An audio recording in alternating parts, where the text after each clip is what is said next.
Welcome to the 3 a.m. podcast. My name is DJ. My name's Charlie. My name is Sean. Which is a group of friends who tell scary stories, and that's it. That's all we do. Okay, I was at work. It was about a month and a half ago, and it's me and my coworker, and nobody's in the shop yet. And the door creaks open, and in hobbles this old man, a little chubby, wrinkles on his face, long beard, bald, and he looks at us, and we're wearing our masks, and he's like, "Oh." And he hobbles back outside, and he turns around and he motions to put on. I think it looks like he's putting on a mask, And he opens the door and walks back inside, and it's a homemade mask. Dude, this mask was made out of this man's tidy whities. Oh, and they were. It looked like he had done it while he was walking from the parking lot to the shop. Let me explain. The mask was just the elastic band from the tidy whities around his face, and then hanging down was the crotch area of the tidy whities. Just hanging down straight right in front. And the worst part is that it didn't look all the way white on the front. So he walks in and he looks at us and gives us this weird look, like we're the ones. You're the freaking weirdo? Yeah, like we're the weirdos. And dude, I had to try so hard not to crack a smile. It took every single part of me to not laugh. It was just, I felt bad, but it was like, I didn't think I'd ever see something like that. Bro, walk into a Smith's and they'll give you one for free. I know. We had masks that we could get for free. DIY is really big around here, dude. Don't knock it. It's like the Instagram versus reality of Pinterest, You try to bake a cake from what you saw on Pinterest and it comes out just like a turd. But that's truly terrifying. That was that. Yeah. This man's gone too far. How are you guys? Good. Nothing new. Oh, that sucks. Oh, my bad. Dude, there's so many new things right now. All right, tell me about it. Apple just announced the iPhone 12. What? They did you hear they're not giving away chargers and cords with it? What are your thoughts? Well, didn't they try to say, "Oh, we just want to lessen our carbon footprint"? It's like bullshit, dude. While they're still making it and selling it separately. Yeah. If anything, you just doubled the packaging, so you're more of a carbon footprint because you have to buy a charger and you have to buy headphones. You know what I'm saying? All right, I get it. It's money. But yeah, don't act noble, bro. You just want that coin. It's so funny. It's officially fall. It has been for a couple of weeks. What's everyone's favorite fall activity? Ooh. Scary movies, dude. Yeah. I feel like you have to. When it gets cold, you're like, ooh. All of a sudden, fall gives me a mental pass to be inside and cozy. Where as in summer, I'm like, oh, I should be outside, take advantage of the good weather. But fall, it's like, I need to watch the entire season, all the seasons of Game of Thrones or something. You know what I mean? Which you did. I did. Yeah. Over 5 days? Yeah. We did put in work. That's crazy. That's 90 hours, isn't it? Yeah. That's crazy. That's wild. What are your other favorite fall activities? I still like going outdoors.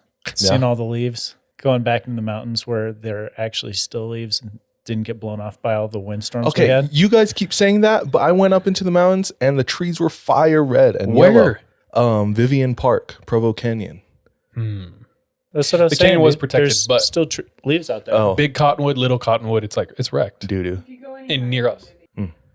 Okay. Those voices you hear in the back are friends MJ, Charlie's wife. Hey. And Charlie's sister and girlfriend, Heather and Maddie. So welcome to this episode. Yeah, fall is a time where you can be inside, stay inside for days at a time and be happy about it. Yeah. And then winter hits and it's I've been doing this for 2 months. Gotta get outside. And everything's dead and so am I. Yeah. Along with me. Yeah. Everything is dead. You know what? I've actually, something super weird this week is the book I'm reading for the 75 Hard all of a sudden started talking about Zoroastrianism. Zoroastrianism. Whoa. That's random. I was like, I feel like what is going on? Okay, wait, talk you've about- never come across that in your life, and then all of a sudden it's like coming Everywhere, up several. dude. Yeah, the synchronicity. Wait, explain your 75 hard. So the 75 hard is a challenge that I'm doing, which is like every day I have to work out twice for 45 minutes. One of those has to be outdoors. I have to read 10 pages out of a book every day. Have to follow a diet with no cheat meals for 75 days. which he's been really strong on, and MJ's been making a lot of baked goods, and Sean is like, Brought no. cupcakes over here today, That's rude. which I appreciate that. Thank you. And then I have Yeah, to it's drink your a gallon fault. of water every day. And if you mess up I have to start over. and you haven't messed up yet, I haven't messed up yet. what day are you on? 19? 19? That's you're gonna big. crack on like 72. I will kill myself, dude. I'll probably will, just so I have to start over and do it again. So what book were you reading, and in what context did it come up in? The book I'm reading is called 7 Miracles That Saved the World. And it's actually kind of just talking about freedom and how that all happened, or like what events saved freedom from happening in our time. The event that I just finished was how the Persians were defeated and their main religion was Zoroastrianism at the time, like in the India and like Pakistan, early 500 AD. And I was like, well, this is weird, dude. Just randomly coming up after we talked about it. Which is super weird because if you guys remember from last week, I brought up I think it's called the Tower of Silence, which is a ceremony in dude, we gotta figure out how to say it. Zoroastrianism. Thank you. Where it was like a burial ritual where they lay their burial out in an open air style. So there's a tower and they line the perimeter of the top of the tower with the bodies, all their juices go down into the middle. So yeah, weird. We brought it up once last week and now it's popping up everywhere in Sean's life. Dude, Sean's life. Super weird. What is like the rudest thing someone has said to your face, whether they intentionally meant it or didn't? I have a couple. Oh, I have one. Okay. So last year, Kevin, our famous friend and intern, Kevin, his aunt lives pretty close by, and she was nice enough to invite us to her Christmas dinner. And my girlfriend and I agreed to go. And we get there. She's so nice. Like this is no bag on her. Okay, maybe a little, but she. But like preparing for this party, this Christmas lunch or dinner or whatever, she asked me and my girlfriend like what we like, what our hobbies are and whatnot. And we get there and she has these presents for us. I told her I like music. She got me drumsticks. What? Okay, she's the nicest lady. Yeah. She got like Mallory some art supplies. Super nice. Yeah. So we get there. We are super stoked. We're hungry. And they have this beautiful Christmas dinner spread. Everyone gets there. This is a napkin. Yeah. These are utensils. I'll get there, dude. Do you know this story? No. Oh, okay. So everyone's there and everyone's hungry. So they're like, let's say a prayer and eat. So everybody stands up. We're all standing around the kitchen. There's like 25, 30 people there. Most of it's family. We don't know anyone except Kevin and his aunt. And before we pray, we finish a prayer and then she like goes through the spread of food. She says, this is what we have available. Everyone's salivating. Everyone's hungry, like I said. And she gets to the savory section. She says, we have a nice holiday ham. And she looks at me and says, and it has pineapple. Looks like singles me out and gives me the finger gun, knowing I'm from Hawaii, and says, and it has pineapple. So, And everyone's looking at me and I just look at everyone and I say, which is hilarious because I don't like pineapple. DJ does not like pineapple. Straight as a fruit, yes, but like with meat or on pizza, it's a negative. Yeah, Kevin bursts out with laughter. I can totally see that. She's like trying to be so nice and accommodating and just accidentally is like, how singles you out in How front of can I everyone. connect with this brown person? Yeah. Oh, his Native fruit. indigenous fruit. Yeah. Surely you know. Oh, that's so funny. It's like, I picked that. My grandmother died so that you could have that for your holiday ham. Bon appetit. Sean, do you have any? Rudest thing? I think it's funnier when it's like unintentionally rude. Yeah. Yeah, it was intentional.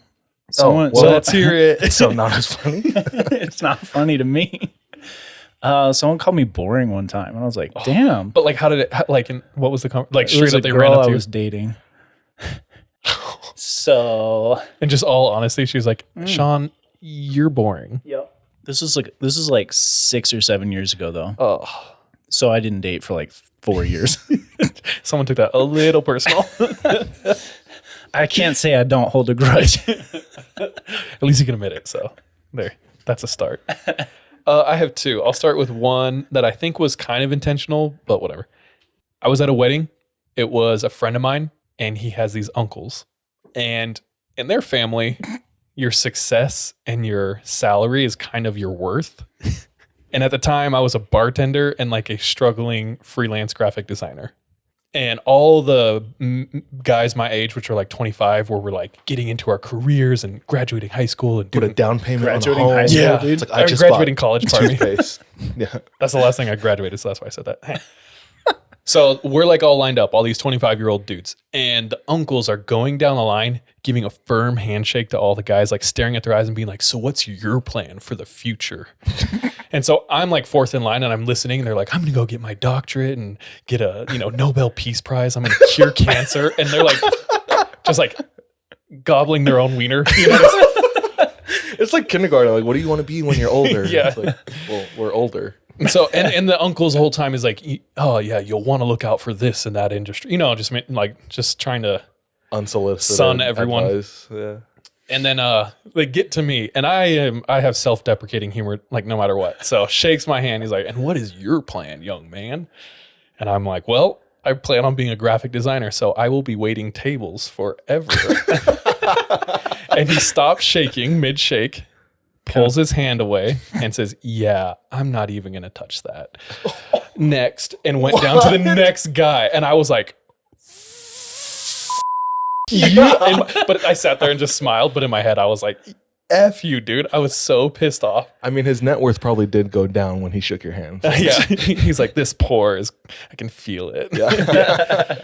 No, but I secretly hate that dude, and he has no idea it exists. So don't hold grudges. It's so funny because soon after Charlie's bartending job, he worked at Costco. Hey, dude, I moved up. I remember introducing him to one of my friends, and they asked him what he did, and his response was, "I make muffins." He was the muffin man. Dude, I keep it real, dog. I'm not going to lie or inflate my No, whatever. I know. It's just funny. That's like a pet peeve of mine is when I was around people and they're like, they had commented maybe on a political like post on Instagram, and all of a sudden when they're meeting new people, they're like, "Yeah, I'm actually a political writer for," it's like, "No, you're not." You know what I mean? For Mark Zuckerberg. Yeah. You might know him. His name, yeah. So I don't know. I go like even harder the other way, where I'm like, "Yeah, I make muffins." Yeah. Or like when people ask me now, it's like, "Yeah, I tell scary." I was like, "It's stupid." Okay, the other one. So I'm sitting in a room full of, I don't know. Okay, don't ask me how or why. Older white women. How? Why? I'm like on my phone, not paying attention. It's late at night. They're having this really long conversation, not really engaging in the conversation. They're having this long conversation about dating and men and, he should have a job, all this stuff. Patriarch of the home. And one of them starts telling a story about how the first time they brought an Asian home to meet their parents, their, white parents, and how they got a huge talking to afterwards. And when the guy went home, one of the aunts is like, "You cannot date him. Like, you can't do that." And then a lady I'm sitting on the couch, like on my phone. And then a lady in the room goes, "Oh, if there's one race I would never date, it's Asian." And I'm sitting right by her. And I was right like, here. I was like, "Damn, me neither." I was like, "Yeah, me too. F them." And I was like, "Oh." I felt awkward for them. They had no idea. I do have something rude that someone said to me. We all, as a friend group, go to Benihana for like birthdays and stuff every once in a while. Hey, yo. And so we're all like in the lobby, and this dude who's like at the table, like at the front desk, He's the host. He's the host, and he's just the schlubbiest looking dude I've ever seen. But I'm standing in back of our crew, and he like looks at me, and he's like, actually, DoorDashers, you go around back. And I was like, Yeah, we're in a whole group of friends getting ready to eat. I like gave him my name so he could seat us.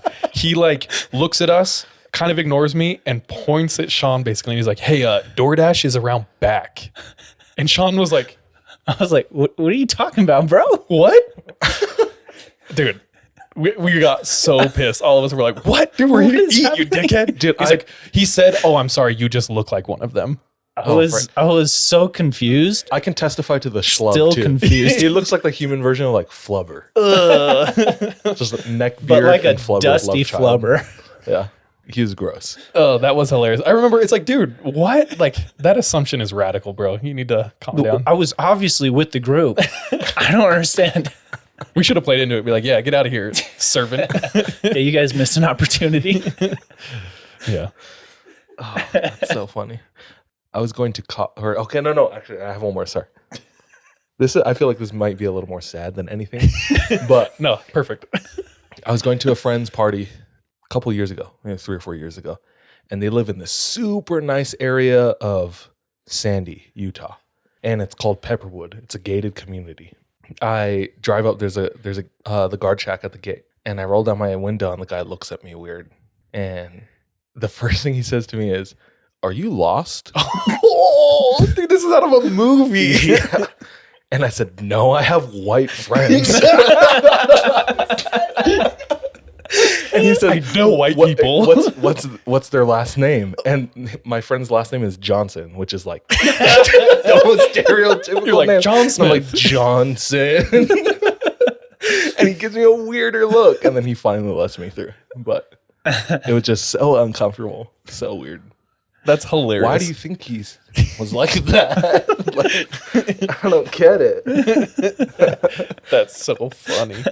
But Let's all does that love answer one your another. question? Yeah, that was Dude, that was good. I loved it. I love you too. Yeah, You're not boring. yeah. Well, I If you had a appreciate that. online dating profile, you'd be like Walter Mitty, dude. You've been everywhere. Yeah, you're not boring. You do know white people. That's I my don't strength. wait tables That's my anymore. biggest strength, Or make Good muffins. job. Yeah. And that's what we've all learned. Cool. Should we move to stories? Let's do it, bro. Go. We roll our 20-sided die to see who tells their stories first. Highest number goes first. DJ got A 6. Charlie. A 5. Roll a 4, bro. 16. Okay. It's going to go Sean, then me, then Charles tonight. Cool. My story this week comes from a listener. He's from Utah. Ooh. But he's actually telling a story of one of his friends that his friend gave him to tell. Dope. What's his name? He said his name is Jeff, but he said, we'll call him Jeff. So Oh. this What's is his like address? his address is his friend Jeff is from California, and his friend had served a Mormon mission in Cambodia, and this happened to him while he was in Cambodia. So he was actually recently transferred to an area within Cambodia and put in a leadership position where he would assist, provide additional training. And once he got to the area, a few weeks after they had been there, the sisters or the sister missionaries that were in that zone with him, they tell this missionary, they tell Jeff about all the weird things that are starting to happen in their apartment. So the sisters are telling Jeff, they said initially things were just kind of weird, like they'd have creaking floorboards in the other room or squeaky doors that would seem to open without any help. And they mostly just kind of ignored those things until what happened the previous night to when they're telling Jeff. They told the elders that they were having trouble sleeping for a while now just because of all the weird stuff that was happening. And they were feeling particularly uneasy that night. However, they were eventually able to fall asleep. Around 2 or 3 in the morning, one of them wakes up to just a slow pacing noise coming from their hallway. And the pacing sounded kind of weird, like whoever it was limping. So you'd get that limping sound. Like a drag or something? Almost, a little bit. So they could hear these slow footsteps coming closer to them down this hallway. And to kind of give you some perspective of this house, there's this room, their bedroom, Then the hallway right in front of it, this is their front door and this is their kitchen in the back. And there's like a bathroom right on this other side of them. So this limping footsteps is coming from the front door slowly down the hallway. And the sister says that once it got to in front of their door, it stopped. And then for what seemed like forever, her holding her breath, it continued moving down the hallway. It seemed like whatever it was got to the kitchen and she started hearing cupboards opening and like chairs moving around and stuff like that. So she wakes up her companion at this time and verifies that they're both hearing the same thing. Ugh. So both of them are just terrified at this point. They work up the courage to go and check it out. Bro. Work up the faith. You could say. So they get out of bed and slowly walk towards their bedroom door and open it. And the first thing they do is they look down towards the front door and they see that it's locked. So there's not an intruder unless the intruder locked the door behind them. Stuck with it, dude. That sucks. And then they look down towards their kitchen area. The light's on. So they kind of tiptoe down the hallway towards the kitchen. And once they get there, they see all of their cupboards open and drawers open. And the chairs are upside down, stacked on top of the table. Dude, and we all know from Poltergeist, that's a bad sign, dude. It's generally not good. No bueno. So they decide they're going to take a picture of it first and then head back to their room because they need proof. Like they could not possibly have done this themselves. So they snap a picture, head back to their room, lock the doors, can't fall asleep all night. In the morning, they call Jeff and his companion and their president as well. And Jeff offers for him and his companion to then stay in their apartment while the sisters look for a new apartment to stay in. So they're just going to swap apartments. He's being good. That was guy, nice. At least they good didn't. Guy Jeff right now. In every scary movie, they'd be like, "You're making it up. It's not real." You know what I mean? You have to stay there. He did say, Jeff said that his companion thought that, said that they were just trying to get a new place. Rude. So they let the president know they're going to swap apartments. The elders move in that next day. Sisters move out. And whatever it was did not move out. And things started happening to Jeff and his companion the very next night. Nice. However, that will be for our patrons. Now, he said he was on edge the first night and remembered just kind of hearing some sounds in the hall. Damn, bro. That's crazy. That would be, I mean, I'm always weirdly happy when a doubter is like proved wrong in a way. You know what I'm saying? That's how I've secretly felt with Sean for the past year and a half we've done this podcast.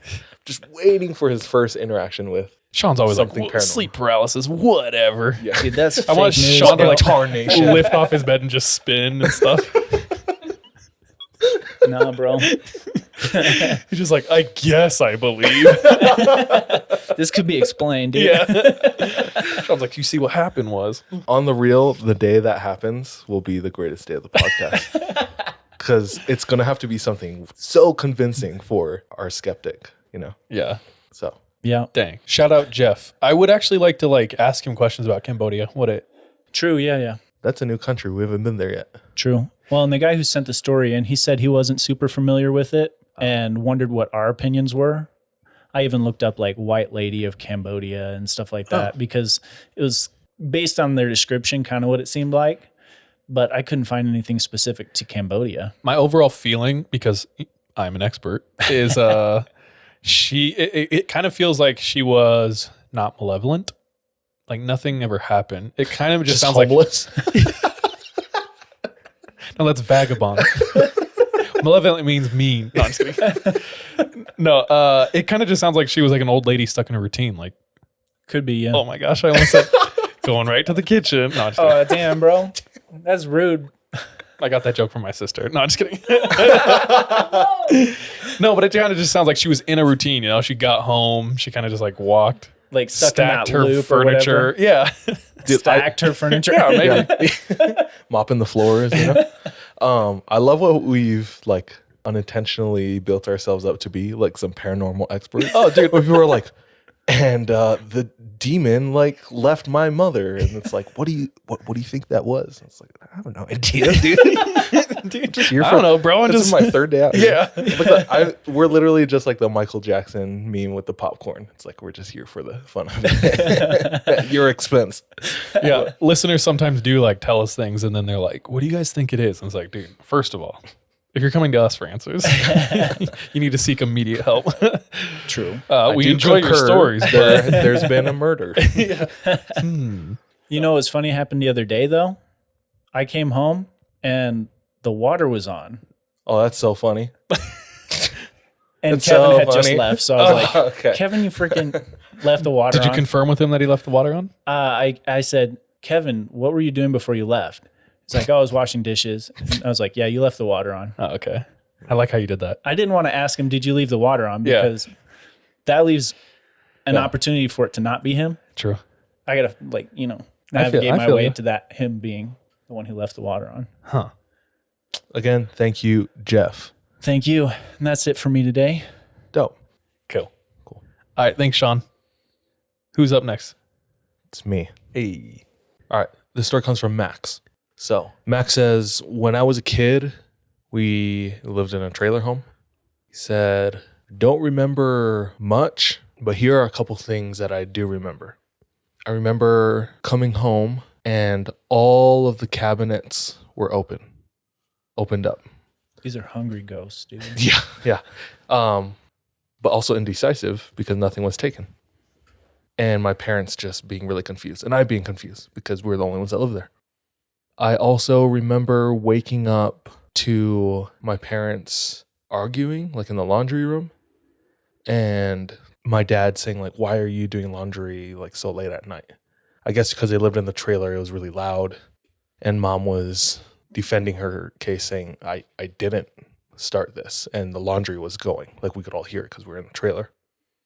And they were just puzzled as to like who started the washer and dryer.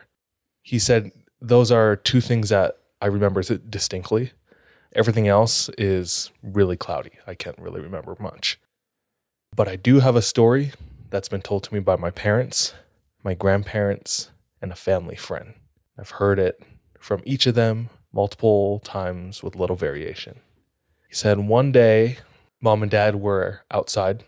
They had just got home from work and they're having a couple drinks. And while they're chilling, just kind of unwinding, they hear screaming coming from inside the trailer. Mom puts her drink down, runs inside, and there I am. As a child, I was hurtled over on all fours on the floor of the living room, and I was screaming and crying. And mom, obviously concerned, runs up to me. And before she can ask if everything's all right or what's wrong, she notices something under my shirt, on my back. So she lifts the shirt, and what she sees panics her like nothing else has before. And something is pinching my skin and pulling it on my back. But there's nothing there pinching. It's just she can see his skin pulling away, being pinched. And I, Max, am just hiding from this, screaming, crying. It hurts. Make it stop. So while this is happening, dad is following closely behind mom. This is all happening within 10 seconds, Yep. They don't know what to do besides call for help. So dad runs over to the phone. As he's about to pick it up, they hear what they saw was the tail end of something running through them in the same room. And they catch a glimpse of something leaving the trailer and slamming the door shut. And they're frozen. There's something in here with us? I mean, they saw the pinching and the pulling on Max's back, but they didn't see anything else in the room. He's about to grab the phone, and it manifests itself more physically than before. At that moment, Dad decides to grab his gun. Justified. Grabs his gun, walks up to the door, takes a deep breath, opens it, and what he saw was now across the parking lot, and he saw the end of it as it was crawling underneath another trailer. So Dad goes up to it. He's walking slowly, kind of peers underneath, and it's dusk, because they had gotten home from work. So 5, 6, 7 o'clock. Starting to get dark. There's still light in the sky, but because it's underneath the trailer, it's almost completely invisible, except for these glowing red eyes staring back as Max's dad is peering underneath. Max's dad freaks out, grabs his gun, and fires off a couple rounds. Damn. I mean, that might sound surprising, but they are in a trailer park. Oh my gosh. Fires off a couple rounds. Sorry, okay. Fires off a couple rounds. As he fires off a couple rounds, a cop drives by. As one does at a trailer park. Okay, sorry. A cop drives by. I'll figure that in, dog. Yeah. And, what in tarnation? Excuse me, sir. Explain yourself. Hops out of the car, and as the cop is reaching to grab his gun, Oh, damn. because he has no idea what's going on. I guess in his mind, he's like, I need to somehow neutralize the situation or calm everyone down by, I guess, grabbing my gun too. I don't know. But he's reaching for his gun, and Max's dad puts his gun on the ground, puts his hands up, and says, there's something under that trailer, and it was in our home, attacked us, and he's just trying to explain Don't himself. shoot. Yeah, don't shoot, And cop, he's thrown into this mess of the situation. As he's trying to make sense of it, this thing comes crawling out of the underneath of the trailer. And they said this thing had a form, but it was like a shadow. It wasn't a human form. It was like a creature, like nothing that they've seen before. And it had the red eyes. The thing runs away out of their sight. The cop, I guess, thinks it's a good idea to start chasing it. So he gets in his car, drives off. While this thing is distracted with the cop chasing it, Dad thinks, we need to get to Grandma and Grandpa's house. They're the closest people that we can trust and at least maybe stay the night, I was going to say, it's kind of lucky for them because it would be like super easy to move their entire house. What if it's a house that's haunted, bro? That'd be a really scary Halloween attraction. A haunted trailer, dude.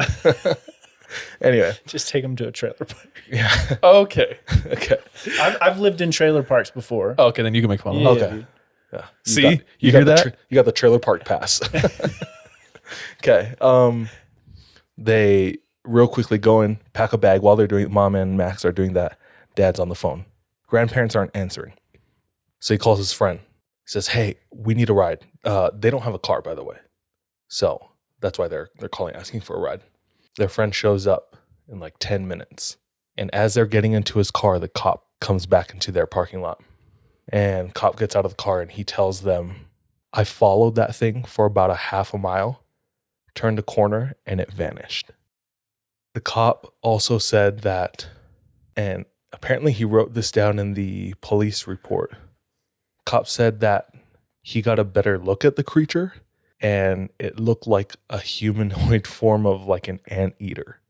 Oh, weird. Never heard anything like that before. An anteater, if you don't know, first of all, Google it. Just watch Arthur. Watch Zaboomafoo. Yeah. Oh, yeah, or Arthur. That's a lemur. No, I know, but they teach you about animals. Okay.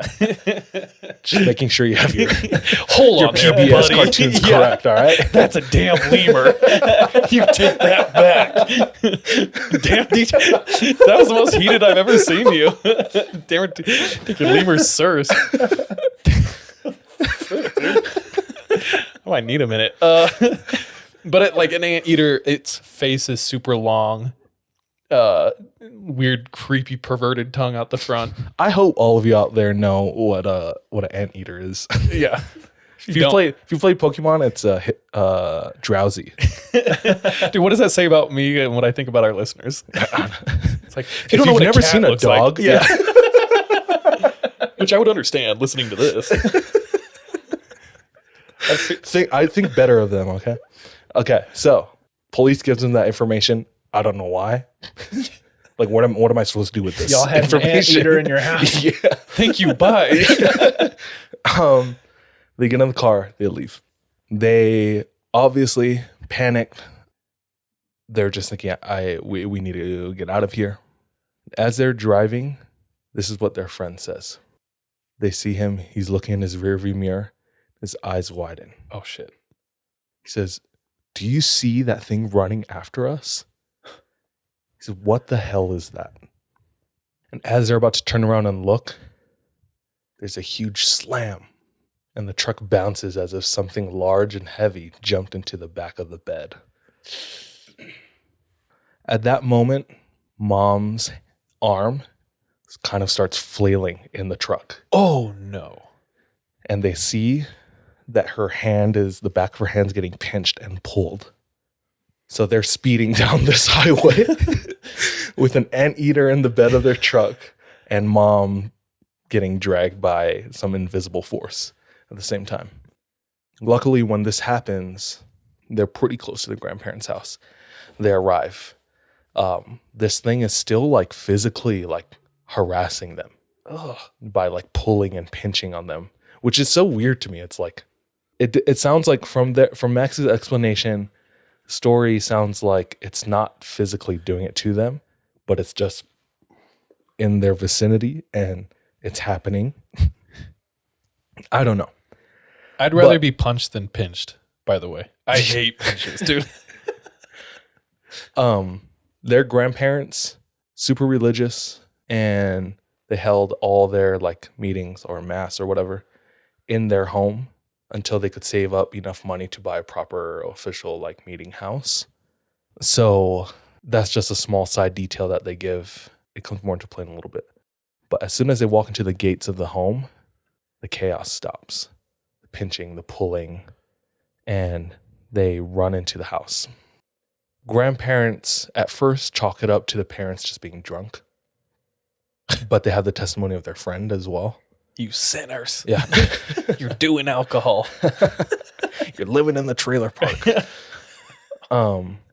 And they can see just everybody's so panicked, including Max. So they give it some weight and they say, well, just to be safe, let's call our friend who's the priest or the pastor or whatever. And within the hour, he shows up. He walks into the grandparents' house. And before they greet each other, say hello, say anything, his first words are, "I don't know what's going on. I don't want to panic you more, but I feel like something extremely hostile is right outside of this home." So they pray. While they're praying, Mom opens her eyes. And I'm telling. Mom looks up at the window by the door. Could see this thing peering inside the window, like watching them pray. She closes her eyes real quick, They finish their prayer. Things start to kind of calm down. They're just trying to get their bearings. They go to bed. Apparently, in the middle of the night, Mom awakes to 3 knocks. And she looks outside, and the same thing is outside the window.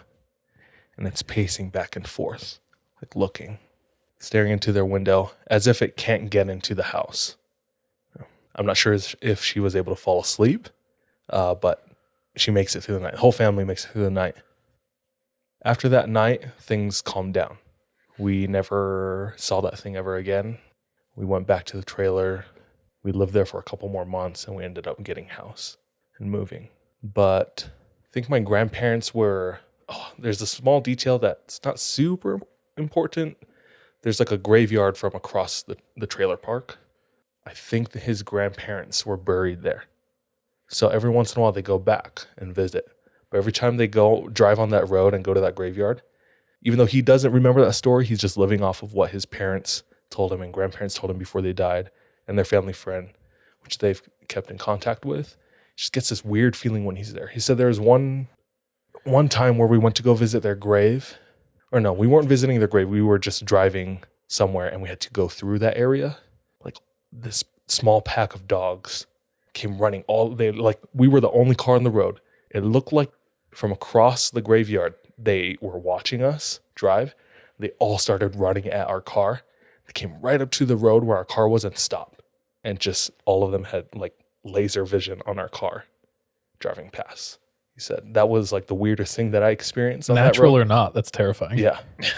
But they never encountered the anteater shadow. So Thank goodness for that anteater exorcist.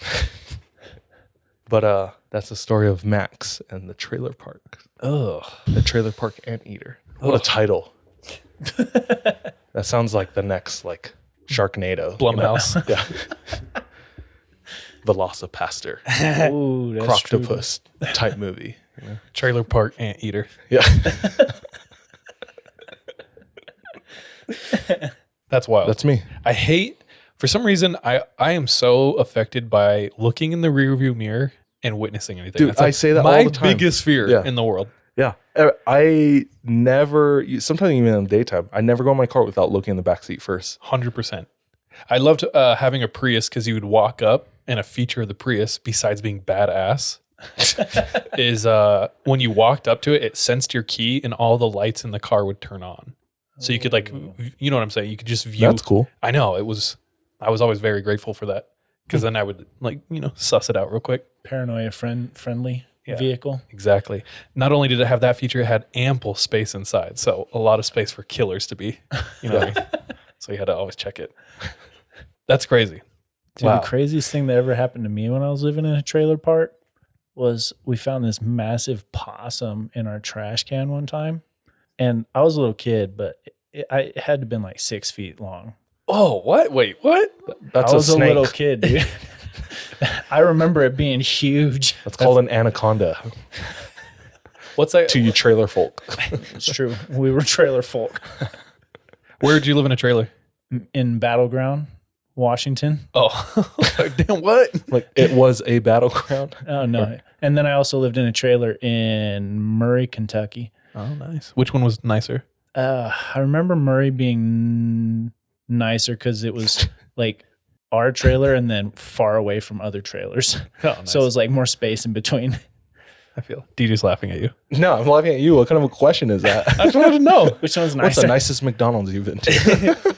Bro, I First of all, Australia. love They have like all business McDonald's. lunches. Okay, sorry. actually, yeah. Third world country fast food restaurants are lit. Yeah. It's like if you have a college degree, that's where you work. No, it's like not I even know, a joke. it's crazy. They make tons of money there. It's weird. I'm stoked for them. I wish it was like that here. Anyway, Anyway, that's me. awesome, dude. That was fun. I appreciate it. Thanks. Thanks, Max. All right, I'm next. First of all, I feel like we need to address the lion in the room.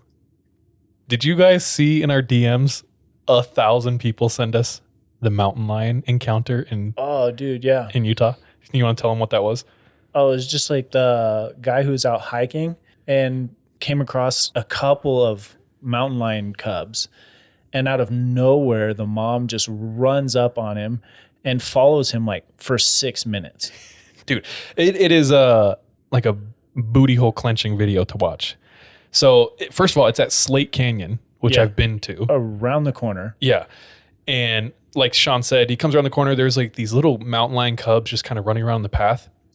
Not blaming homie, but he does start walking towards the cubs. The second he like takes another step towards the cubs, huge mountain lion comes out of nowhere and sprints up to him. Have you seen it, DJ? Mm-hmm. Okay. Sprints up to him. And for, What? He just starts cussing it out. Yeah. He's like, you could tell like all the adrenaline in his body is just. I Okay, get but it though. Also, it took him 6 minutes to pick up a rock. So what he does is he's backing up and just screaming at this thing. And this thing, you could tell his back is like super big and it's like screaming at him. Weird. Dude, it's pounce. It's Oh, like yeah, every how time starts- it would just, it's like- weird, It's so dude. strange. It It's looks like a Muppet, dude. yeah, dude. So strange. Yeah. Yeah. It was frightening. And then finally, after 6 minutes, he bends down, picks up a rock and chucks it and the thing leaves. And I read a ton of people's opinions and some wildlife experts were like, it just was trying to get you away from its cubs. Because first of all, Wildlife experts in the comments. I actually watched Grizz Kid's take on it. Okay. Do you remember Homie? But in the comments, everyone's always an expert. Yeah. You know. It's like, well, actually, don't care. Grizz Kid is the guy who had the photo. Down in like the cabin. Bryce. Cabin photo, yeah. Anyway, he was like, if that mountain lion wanted to kill you, A, you never would have seen it coming, and you never would have heard it coming. Mm-hmm. So that's the scariest thing about mountain lions to me is like, I've heard stories about people who were sent to a specific area to hunt a problematic mountain lion. After 24 hours of trying to find this thing and stalk it, he said he like packed up his stuff, stood up and turned around and the mountain lion was behind him. So like the whole time. Cougars are mountain lions. Are they? Yeah. Okay, sorry. Aren't they? Bobcats are different. Can you Google, is mountain lion a I cougar? thought they were both the same thing. Sorry to interrupt. No worries. I'm No. pretty sure mountain lions, pumas, and cougars. Are all the same. Yeah. That's what I thought, but It says the words cougar, puma, mountain lion, and catamount all refer to the same large cat known specifically. what's the last one? Catamount? Catamount? It's a character in Pokemon. Nobody calls it that. Yeah. 'Cause that one sounds like a pitch. Catamount. That's a British. Guys, stop. It is British. Wait, those exist in Like, over the pond? so it says when early European settlers first moved to North America. Oh, okay. It's like classifying it as a Damn. catamount. Anyway, that's just been the scariest element of mountain lions to me. It's crazy because just how certain animals have what their edge is in the animal world. When you talk about silent animals, I recently saw this thing where they had a bunch of different birds. Did you see that? Yeah.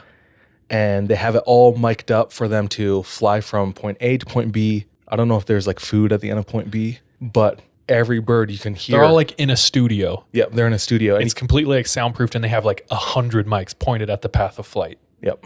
And you can hear when they get to point B, they start flapping their wings to slow down and then land and perch up on this bar that they're supposed to land on.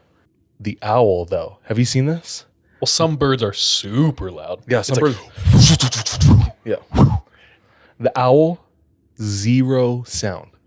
like there's not one tick on like the sound register. It flies, nothing, and then when it flaps its wings to like land, nothing. You can't hear any of it.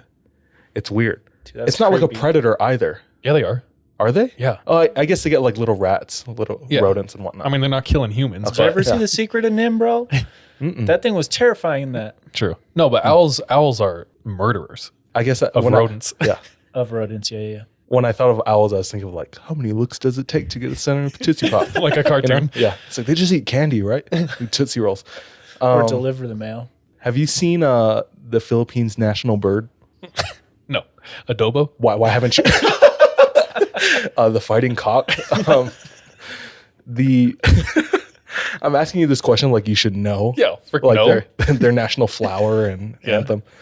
Their bird is called the monkey-eating eagle, or the nickname. That's an aggressive Oh, name. yeah. It's the harpy eagle. Have you ever seen a harpy eagle? I've heard it. Standing up, fully grown harpy eagles are like. Jordan's height. I was gonna say that, dude. That's why I hesitated. Jordan's height. Basically, they're like 4 feet tall. That's crazy. But the harpy eagle is. Dude, to the Filipinos, that's a dinosaur. That's a pterodactyl, dude. They live in the Stone Age. That's so funny. Filipino. Yeah, dude, it's massive. In the Philippines, they have a bunch of different animal fights. The famous one is cockfighting. They have spider fights. They have spider fights. For cockfighting, they have arenas built just for that. Every Sunday. Whoa. They light up those arenas, hundreds and hundreds of people watching bringing their chickens that they've trained and having them fight. And there's some other, and I know this is really brutal and sad, but not saying it's right, but this is what happens sometimes in their culture. They have some animal fights that happen in certain regions.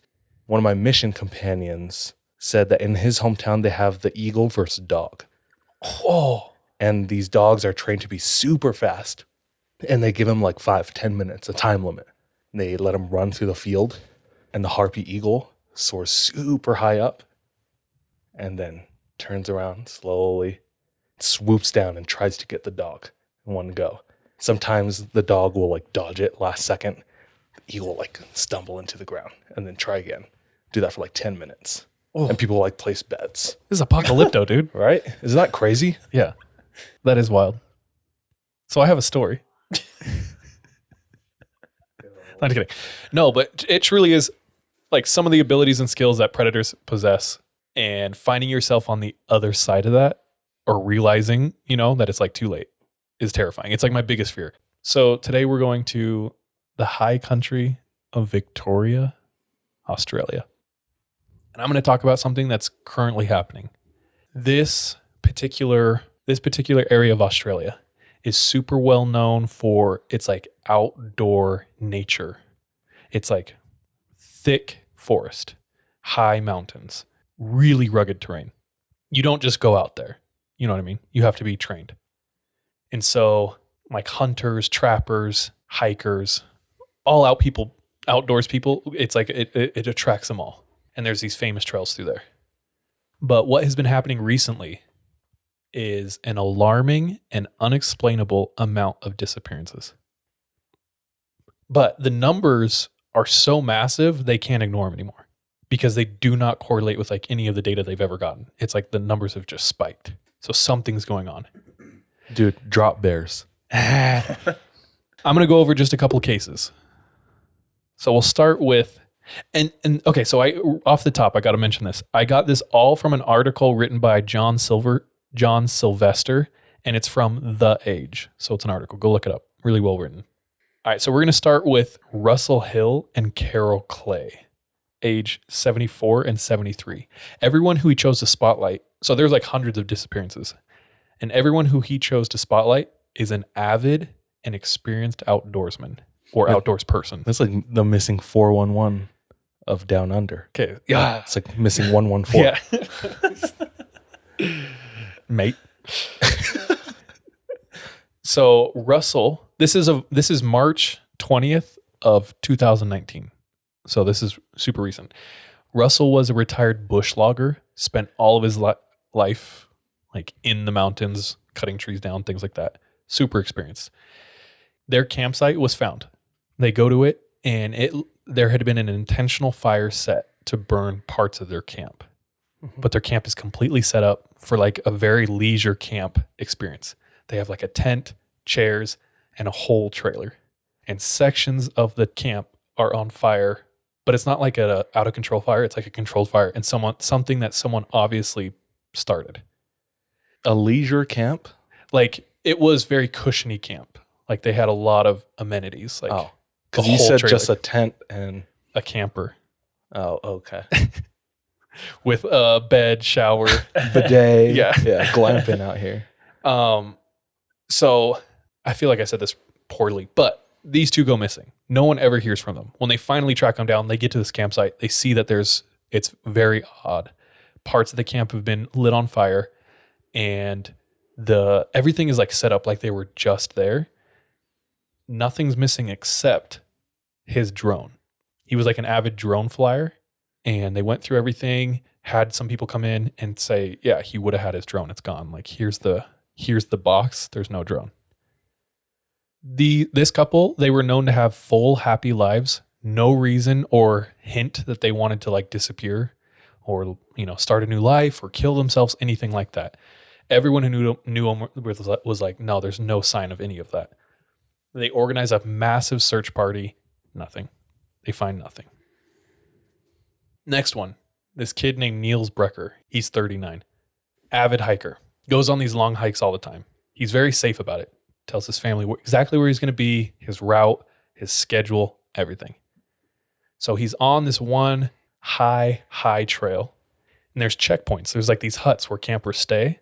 And I think there's certain huts you can get a little bit of reception or at least enough to make a phone call out. So he's at checkpoint 2. Calls his family, tells them, everything's going good. I'm here. I'm going to sleep tonight and I plan on heading down to checkpoint 3 tomorrow. And he was never seen again. Doing their investigation, The police find out that the last person to see him is a very particular person who I'll introduce in a minute. Another one, Conrad Whitlock, age 72. This is July 2019. So no one knows why, but he leaves his home, comes to the high country, parks his car, gets out, never seen again. So his car is left by the side of the road, doors open, wallet, phone, money, everything left in the car, and he's never seen again. He didn't leave a note. There was no suicide note. Someone said he had complained about experiencing headaches. So someone's theory was like maybe he had an episode. And they said if that were the case, he most likely would have been found within the vicinity of the car. But they did a massive search, no sign of him. Dogs, no body, nothing, right? Next, David Prideaux. David Prideaux. He's 50. He's an outdoorsman. This one's weird. There wasn't a lot of info in this article, so I don't know what exactly happened, but this is what it said. He's a super experienced hunter. They go camping all the time. Him and his brother-in-law go out into this environment to hunt, and he's never seen again. That's just all they say about him. It's like he goes out with his brother-in-law and doesn't return. Doesn't say anything about what his brother-in-law said. Like, I don't know. Obviously, the brother-in-law was like cleared of all suspicion. Otherwise, he would have been in jail. You know what I'm saying? Yeah. But somehow he just disappears. And then the last one was a guy named Warren Meyer. He's 57, super experienced. He disappeared, and he was known to have on him at the time. He just went on a 4-hour hike, which is like 4 miles. I don't know. What is that? 5-6 miles. Yeah. Okay, so not that long. He was experienced. He had water, food, his phone, a GPS, and the weather was super good. And he was never seen again. The most concerning one to me was the dude who got out of his car. It's like he wasn't deep in the woods or anything. Like he wasn't hiking, but like it's like he literally just disappeared. Like it kind of looks like one theory is maybe he had to go to the bathroom really bad and he got out and went pee, but that doesn't explain anything else. Why he left his car on and the doors were open. I mean, somebody else could have come through, but like if they did, why didn't they take his wallet? Yeah, True. like robbery wasn't the intention there. You know what I mean? I don't know. So weird. Okay. So theories are rampant. There is a small like community that lives out there. They're locals, and they start coming up with a ton of theories. Hell yeah. So My bush folk. some of them have said they think this is weird. Especially, okay, so remember I mentioned the 57-year-old guy who went out with his brother-in-law. Yeah. They think he specifically was killed by a hitman because he was a prison warden or something like that. Like he was in the prison system. And so they think he was killed by a hitman. Okay, that explains one. Yeah, right. What about the rest? Like, was he a bad warden? Like Mr. Sir from Holes? What it said is like a pretty notorious gang leader or drug dealer had been killed and he was blamed for it or something like that. So, yeah, but like you said, Sean, that explains one death. What the hell is going on to everyone else? There's like hundreds of disappearances. In the same area? Yeah. No. The next one is people are fabricating their own disappearance to like go off the grid or start That's a new what I life. do. Okay. First of all. The next one was just accidents. But Yeah, it doesn't But they would still be in the vicinity if there were accidents. Yeah, that Probably. could account for some, and most likely some of them are accidents, but it does not account for all of them. And especially, the ones where like they should have been able to find a body. Mm-hmm. Yep. I haven't heard Yowie yet. But the most prevalent and widely believed theory amongst the locals is Drop Bear. My money's on Drop Bear. it is someone that they have all started to call the Button Man. That's gross. Don't like that. The Button Man? The Button Man. That sounds Do like you know the Button Man? that sounds like somebody from Over the Garden Wall, kind of like. It definitely sounds like a literary, like that would be like a scary person in a book. Yeah. Very fitting name. So let's figure out who he is, or let's find out who he is. So the Button Man is the last known person to see Neil Becker. He said, yeah, I saw him. What happened to Neil Wait, Becker? this is an Neil actual Becker was the person. one. Yes. So Neil Becker is the guy who checked in with his family at checkpoint 2 and just had to go to checkpoint 3, never seen again. Okay. So the Button Man is the name given to this guy who has been visiting this place for many years. So many people have had weird experiences with this guy. Let me just explain. They call him the Button Man because he makes his own like buttons of a vest out of deer antlers. He also has deer antler gauges. He's over 70, super short white hair, and he wears like very dark, almost homemade looking clothing. And the thing about him is you will never ever see him unless he wants you to see him. So for months at a time, and this is just what they can gather. That's such like creeper status. Bro, just like it's Just like like his Instagram bio, it's like, you will never see me unless I want you to. So, from what they can gather, for months and months at a time, he comes to this area, he sets up his camp, and it's like on this super remote mountain face that is like almost impossible to get to. His camp is near a cross section where most of the trails in the area like cross. So he kind of like his tent or his camp is situated in a way that he can see anyone coming up his valley. He can like see any game in his valley. He hunts and traps. He doesn't bring any food with him. He has these crazy elaborate traps that he sets up, and he hunts and eats game. He sets up these stone pyramids in all these places that no one knows why they're there. He puts piles of pebbles on remote forest roads so that he knows if someone's gone past him. And all this information is collected by like so many people who have had experiences with him. So people have had alarming experiences with him. One thing he does, and so many people started coming out and saying that this happened to them, is top level hunters go out to this area to like hunt. And they said they would be stalking, super mindful. They're trying to hunt game, right? And they would set up camp. They're on high alert. They'd go to sleep and they'd wake up. And the Button Man would set up his tent, or like a tent-like structure, right behind him. And they had no idea he was there. Like he would do it as a game. He would hunt the hunters, is what he had told other people. So like all the time people say they would be like in this area, and out of nowhere, without any notification, he would like walk out of the dark. He was super forceful. He would question people. Why are you here? What are you doing? Why are you in this place? Where do you plan on going? And if any question was asked of him, he would like ignore it, deflect it, and go harder on questioning them. Everyone who came in contact with him said he had a 1,000-mile stare, to where he would stare right through your soul. And there was a lot of bushmen out there who would hide bushels of chopped firewood, because in some areas it was hard to come by really good firewood. So they would hide them in these super remote places. And when they returned, all gone. They said the only way someone would have known that is if they watched me put it there. Okay. That's exactly who I pegged to be the Button Man. When you first said the Button Man, I was like trying to profile him in my mind. And this Just came like up. this short old man makes his own clothing or whatever. This sounds like BS, but it's like a real article. You can all go read it. It's crazy. Where can we find it? It's called BuzzFeed? The Age. Yeah. It's called the National Enquirer. No, it's The Age, and look up John Sylvester. Okay. We'll put a link to it and something.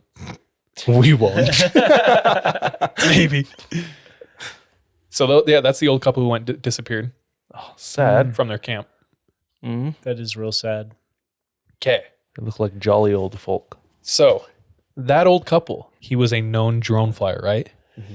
He came up to the camp area to scout out a week before, and people said they saw him flying his drone in the vicinity of the Button Man's camp. Week later, gone. No trace. Drone gone. Hmm. One photographer, he was a wildlife fire photographer. I don't know what that means, but that's what he was. He came to the area to, if I remember correctly, he was trying to track down a mountain lion. He was camping, moving, tracking, camping, moving, tracking in the area of the Button Man's known camp spot. When he gets home, he looks through all his footage. This sounds fake. This is what happened. Looks through his footage, clicks through. In the middle of all his photos he took, there is one single photo of him asleep in his tent. Oh. Dude, that's creepy. Flex. Dude, I also wonder what was on the drone footage. You know? Yeah. It's like, Button Man's above the drone. He's like in the air. Yeah. Okay, so it gets to the point. Allegations are rampant. Numbers are so high. The missing persons police squad of this area, they decide enough's enough. Damn. They have a lot of job security right now. I know. They're like, this is great for business. Reel them in, Button Man. Yeah. They are like, okay, we can't ignore this. So they get prepared, they get ready, and they hike to his campsite. Mm-hmm. He's not there. And they wait for 3 days until finally he comes out of the darkness and says, like, what do you want? Now, they said... That's so terrifying. Yeah. That's terrifying. They got the feeling he'd been there the whole time. Yeah. They said they came at him very carefully, no accusatory mood at all. They were saying, we need your help. No one knows this land better than you. Something's going on. So they asked for his help. He is very reluctant, very aloof for a very long time, like doesn't answer anything until finally he says, yeah, I did see that hiker. I don't know what happened to him. It sounds like he was zero help. And these cases Not surprising. are still not closed.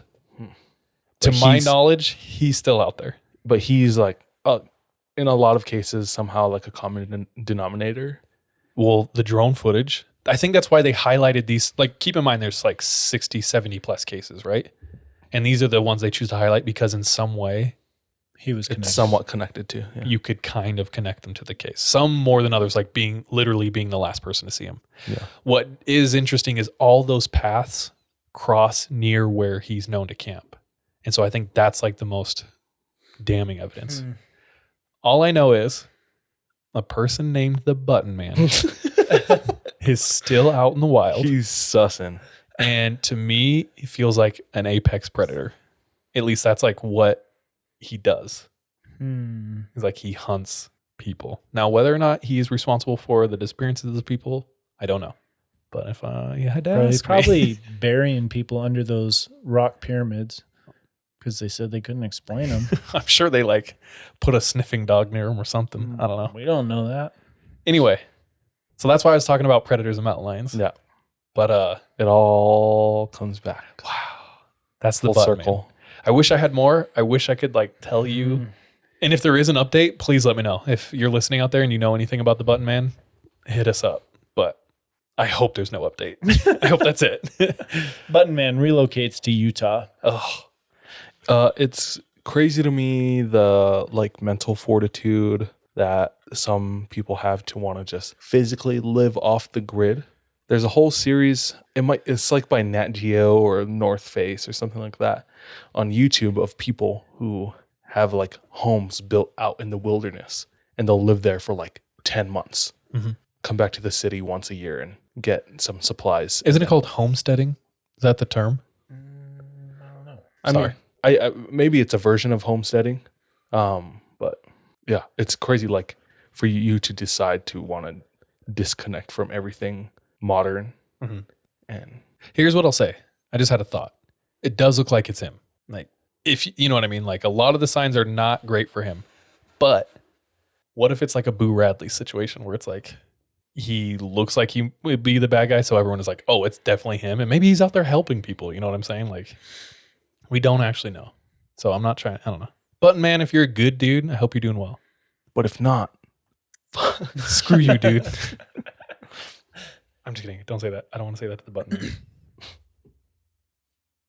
I don't know. He could be innocent. That's all I'm saying. you just had an existential crisis. Yeah, right dude. there. I was like, dude, what if he travels over here? I He's wouldn't been know in the until he closet was the whole time? wanted to see me. It's Yeah. like, what do you guys want? This is our house, dude. How did you even get in here, bro?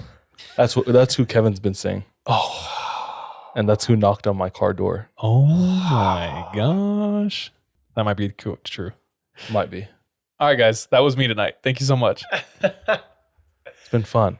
Any other anecdotes before we conclude? No, kind of, but I don't want to tell it yet. Everyone, thank you so much for tuning in. We appreciate and love you guys. Thank you for the support. Trust you guys. Watch your back. Bye. Love you. Be safe. Question everything. Bye-bye.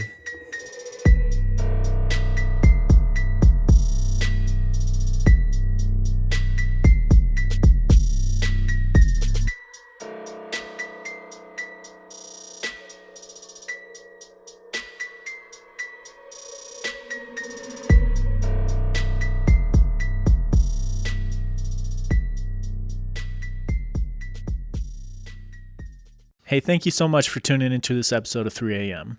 If you want to support us, visit our Patreon where patrons have access to exclusive content. If you're not able to support us monetarily, don't worry. This episode is on us. You can still rate and review us on whatever platform you listen to us on. It really does go a long way.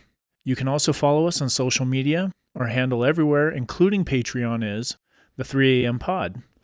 Finally, do you have any scary stories? If so, submit them to our website, the3ampodcast.com.